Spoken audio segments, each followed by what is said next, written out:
up and welcome back to my channel. Now today I'm going to be giving a review for the movie Star Wars The Rise of Skywalker. Now this is episode 9 in the Star Wars series, or you can say the Star Wars Sequel Trilogy, or you actually can say the third film in the Sequel Trilogy, but this is like overall like the 9th film in the Star Wars film series. Now, after The Last Jedi, I know a lot of people were like disappointed with that. And I know some people really did like The Last Jedi, But I actually thought it was kind of a disappointment too, to a certain extent. And I actually saw this like 10 times in the theaters, trying to change my mind about it, but it was still like okay, but I was kind of disappointed. I thought The Force Awakens was a much, better Star Wars movie, But of course, this concludes the Star Wars Sequel Trilogy, which started with Star Wars The Force Awakens. And I thought that film was pretty good, And of course, that was directed by J.J. Abrams, who also returns to direct The Rise of Skywalker. And it turns out, and I wasn't surprised, that I did enjoy this Star Wars film. I know now it's not doing too good, like on the Rotten Tomatoes, it's not really getting good of reviews, But I actually did enjoy it, I thought it was much better than Star Wars, the Last Jedi, But anyway, it's kind of hard to talk about the film itself, because it kind of like anything I kind of hit on would kind of spoil what was going on in the film itself, But overall, I go and give like a few little spoilers, so this is spoiler alert territory, Most of the film, the bulk of the film, because even when it comes on, like the scroll, it says what's going on in the film. Now, apparently it has been like 1 year since the events of The Last Jedi, and supposedly Emperor Palpatine himself has returned. Like he's like, people are hearing his voice, like, spread across the galaxy and so on and everything like that. So apparently he has returned, and Kylo Ren, he's like on a mission to find where Emperor Palpatine is so he can destroy him, because now he has become the supreme leader, and we all know why he's the supreme leader, because the events have happened in The Last Jedi. So I don't want to spoil that if you haven't seen The Last Jedi, because Kylo Ren is now the supreme leader, of the First Order. So he's actually in hunt and in search of Emperor Palpatine. But at the same time, even Rey, turns out, she even like discovers that Palpatine has supposedly returned everybody, and she has to find out about like this like Sith holocron thing, I think, that Luke kind of knew about. Yeah, she finds out from Luke Skywalker it was actually like in his like books, like his like scrolls that he had when he was on that planet. I think it was Actu. Yeah, he actually finds out she actually finds out the hidden like message inside there. What was really hidden, telling her about like a Sith like artifact that she can use to actually find where Palpatine is actually located. Now, of course, there are some other big reveals in the film, and I don't want to get on to all that. But most of the film itself, the bulk of the film, is actually about Emperor Palpatine. Everybody trying to find like Emperor Palpatine. So I was kind of surprised to see that's where really what's going on. But you have, of course, like the usual other things going on, like the conflicts with various like characters and so on and everything. And there's like a lot of returning characters like in this film too as well. Like Carrie Fisher returns as Leia Organa, even though she had passed away, They actually used like footage that was shot during The Force Awakens to actually put in this film. They didn't CGI or anything like that. Now, there's like a couple things there, but I'm not going to get into it because it kind of spoils them, which I thought was kind of cool that they did in the film, They did use CGI, but I'm not going to touch on all that. And then, of course, Mark Hamill, he returns for like a couple of scenes, like as Luke Skywalker, I ain't gonna spoil it, And of course, how he's gonna be, It's so obvious what was gonna happen to him if you saw like The Last Jedi, how he would be in this film, And it's kind of cool some of the things that he was doing, like with like Rey, And of course, you have Daisy Ridley, or is it Riley, who returns as Rey. She's back in the film, and the film really does revolve around her character, and Kylo Ren too as well, Adam Driver returns as Kylo Ren, or you could say Ben Solo. John Boyega returns as Finn. Poe Dameron, he's back in the film too as well, played by Oscar Isaac.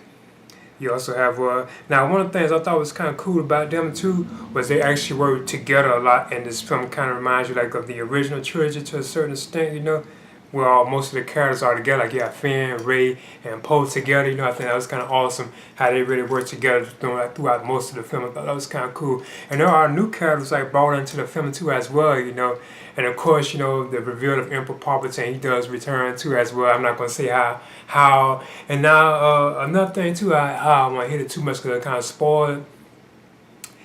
They I just leave it at that he is really in here though. Like Ian McDermott does return to play him. Not yeah, I just leave it that Ian McDermott does return to play the role. And he has a large role in the film. He's actually in the film, like a bunch of scenes, so I'm going to say that, so it's kind of cool that he's back, because that is one of my favorite, like, Star Wars, like, characters, so, like, Palpatine, always been, like, a fan of him, even before they even had, like, the Star Wars, like, prequels, I used to, like, love him, like, in the Return of the Jedi, I thought he was just awesome, and, the Emperor Palpatine, now, like I say, J.J. Abrams, he does direct the film, Oh yeah, no, and he does a pretty good job. Now that's why I was already expecting that I would enjoy this film because I am a fan of, like, I ain't gonna say a fan, but I do like most of all his films. Like J.J. Abrams, like a lot of the films he had directed, I have enjoyed all those.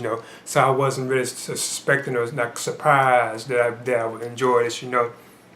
But yeah, Billy D. Williams, he also returns to Atlanta Calrissian. That's cool. And there's like another treat in the film too as well. I ain't gonna spoil it.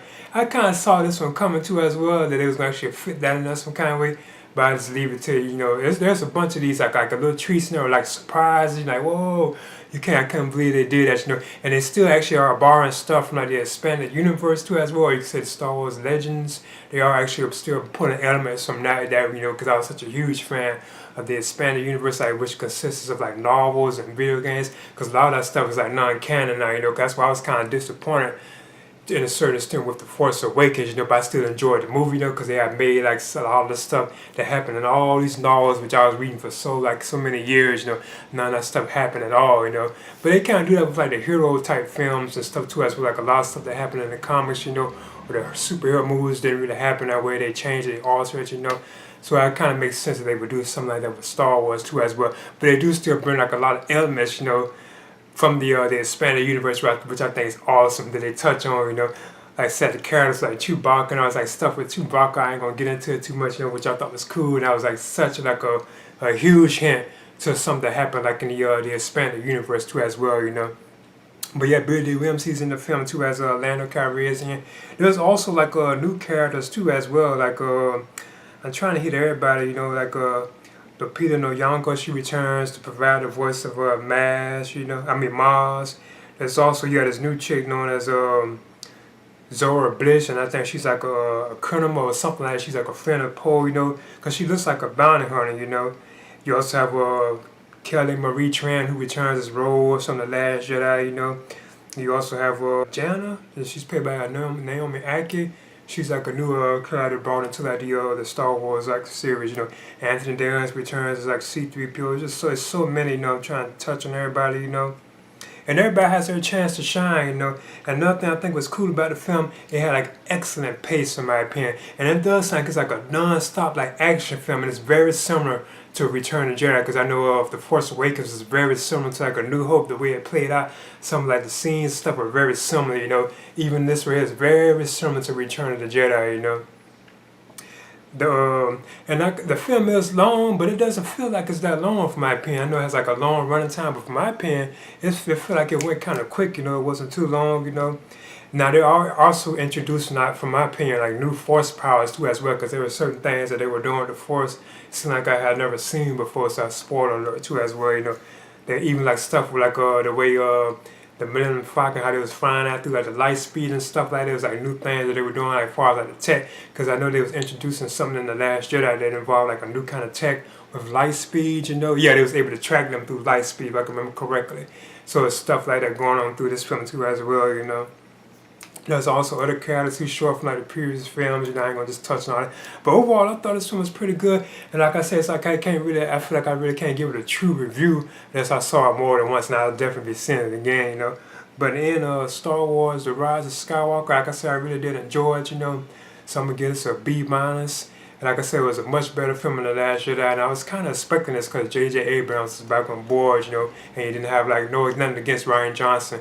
He didn't have him directing the film again, so I was already kind of suspecting that I would enjoy it. Even though I've been hearing about like the bad and like awful reviews that it's getting on Rotten Tomatoes, I'm hearing that this is the worst reviewed Star Wars film since The Phantom Menace, So that's kind of like a surprise, But yeah, I did enjoy it, I thought there was like some awesome like lightsaber battles, like the action scenes were cool, as well, So yeah, I would definitely recommend this for like Star Wars fans. It's a big improvement for my opinion over The Last Jedi. So I'm giving Star Wars: The Rise of Skywalker, I'm giving this a B minus.